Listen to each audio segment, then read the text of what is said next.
All right, it's January. You're staring at your garden, bare and dormant, dreaming about all the fresh veggies and flowers you're going to grow this year? But here's the thing, if you wait until spring to start, you might already be behind. So let's talk about why January is the perfect time to start seeds indoors, and more importantly, the common mistakes you need to avoid. Trust me, making these simple changes now will save you time, money, and a whole lot of frustration later. Starting seeds indoors in January is like getting a head start in a race. You're beating the rush at garden centers, skipping overpriced starter plants, and setting yourself up for fresh, homegrown produce earlier in the season. Plus, let's be honest, there's something magical about watching those tiny green sprouts emerge when it's still freezing outside. But, and this is a big but, I see so many people make avoidable mistakes when they're starting seeds. Maybe you've been there, seeds that don't sprout, seedlings that keel over, or plants that just don't thrive. It's frustrating, but here's the good news. Most of these problems are easy to fix once you know what to look out for. So, grab your coffee, your tea, whatever, and let's dive into the do's and don'ts of starting seeds in January. 1. Choosing the right seeds. All right, let's start with the basic seeds. Not all seeds are made equal, and January isn't the ideal time for every plant to kick off.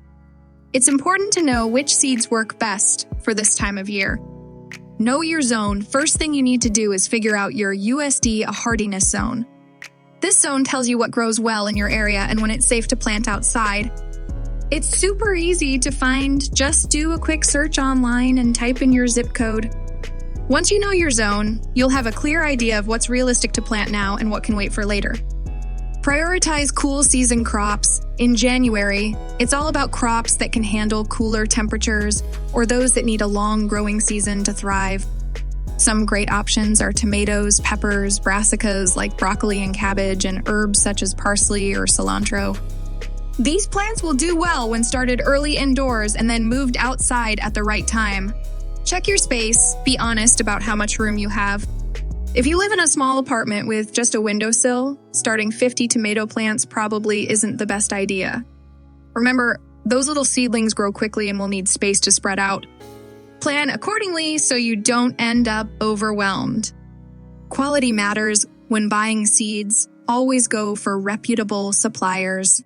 Check the seed packets for important details like germination rates and expiration dates. Seeds that are too old or low quality won't grow well no matter how much effort you put into caring for them.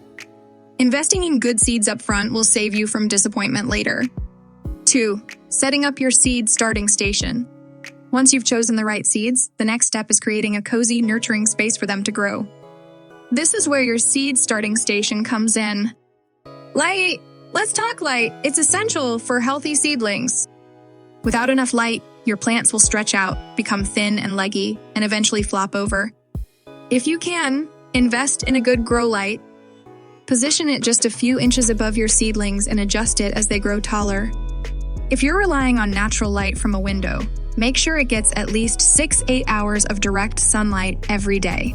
Otherwise, your seedlings might struggle. Warmth. Seeds need warmth to sprout. Aim for a consistent temperature between 65-75 F. If your home tends to be chilly, a heat mat can be a game changer. Place it under your seed trays to keep the soil at the right temperature and help those seeds germinate faster. Moisture.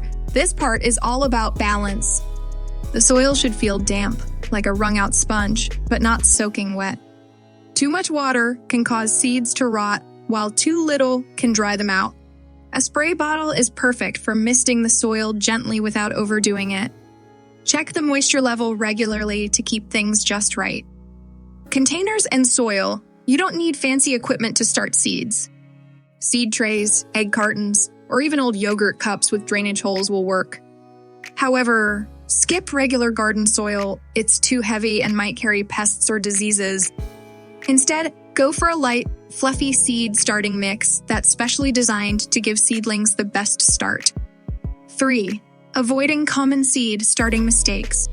Let's go over some common mistakes that can hinder your seed starting process and how to avoid them. Overwatering is one of the most frequent errors. Excess water makes the soil soggy, leading to root rot and fungal diseases. The best approach is to check the soil often. Touch it. If it feels damp, you're fine. If it's dry, give it a light mist. It's better to slightly underwater than to overdo it. Not enough light. Even a sunny window might not provide enough light during short winter days. This can leave seedlings weak and spindly. Using grow lights is a reliable way to ensure they get the light they need to grow strong. Temperature fluctuations. Seedlings are sensitive to changes in temperature. Drafty windows or cold rooms can cause them to struggle. Keep them in a stable, warm place and use a small fan to improve air circulation and prevent mold. Skipping labels, don't assume you'll remember what you planted where you probably won't. Save yourself confusion by labeling everything clearly. Include the plant name and the date the seeds were started. It'll make transplanting much easier. 4. Hardening off your seedlings. Once your seedlings are thriving indoors, it's time to prepare them for the outdoors. This process, called hardening off, is crucial for success. What is hardening off? Hardening off means gradually introducing your seedlings to outdoor conditions such as wind, sunlight, and temperature changes. Skipping this step can shock your plants, stunting their growth, or even killing them. How to do it? Start by being outside in a shaded, protected spot for a couple of hours. Gradually increase their outdoor time and exposure to sunlight over 7-10 days. Bring them back indoors at night, especially if it's cold. Timing matters. Take your time with this process and ensure you've passed your area's last frost date before planting frost-sensitive crops like tomatoes or peppers. You can look up your last frost date online if you're unsure. Starting seeds in January is not just about being ahead, it's about doing things right to set yourself up for success. By starting early, you give your plants a head start, which can make all the difference in spring. The key is to create the perfect conditions for your seeds to grow. Use quality seed trays, nutrient-rich soil, and a space with plenty of light. If natural light isn't enough, a grow light can be a great help. Be patient. Gardening is not a race. Keep the soil moist, but not too wet, and maintain warmth for sprouting seeds. Think of it as laying the foundation for your garden's future. Starting strong means healthier plants when it's time to transplant them. Gardening is an investment in the beauty and abundance your garden will provide in the coming months. Now, it's your turn. What seeds are you starting this January? Share your plans in the comments. It's always inspiring to hear about other gardeners' projects. If you found these tips helpful, give this video a thumbs up. It makes a big difference. Share it with your gardening friends, and don't forget to subscribe for more gardening advice. Happy planting, and I'll see you in the next video.